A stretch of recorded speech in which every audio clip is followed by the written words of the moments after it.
வணக்கம் நண்பர்களே, தேனி மாவட்டம் கம்பம் பகுதியிலேருந்து உங்கள் பட்டு விவசாயி பிரதாப் பேசுகிறேன். நம்ம பார்த்துட்ருக்கிறது பார்த்தீங்கன்னா 3ஆம் பருவ தோல் உரிப்பு வெற்றிகரமாக பார்த்தீங்கன்னா பட்டுப்புழு அனைத்துமே தோல் உரிப்பு முடிச்சிருச்சு. அதோட வாய்ப்பகுதியை பார்த்தீங்க அப்படின்னா எளிமையாக தெரிஞ்சுக்கலாம். சரிங்களா? இப்போ நம்மளுக்கு வந்த எல்லா புழுக்களுமே பார்த்தீங்கன்னா 99% அழகாக தோல் உரிப்பை முடிச்சிருச்சு. இப்போ இரைக்காக வெயிட் பண்ணிகிட்ருக்கு.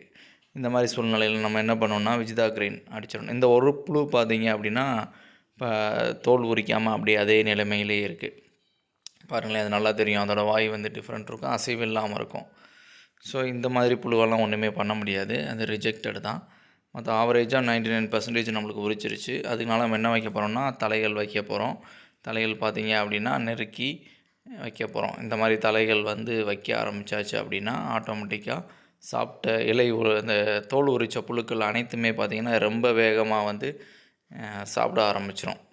ஏன்னா அது 1.5 நாள் பசியில் இருந்துச்சு. அதனால் 2 நாள் பிரேக் விடலான்னு சொல்லியிருந்தோம். ஆனால் 1.5 நாள்லேயே தோல் உரிப்பு முடிஞ்சிச்சு நண்பர்களே. இலை கொடுக்க ஆரம்பித்தாச்சு. நன்றி, வணக்கம். உங்களை அடுத்த வீடியோவில் சந்திக்கிறேன்.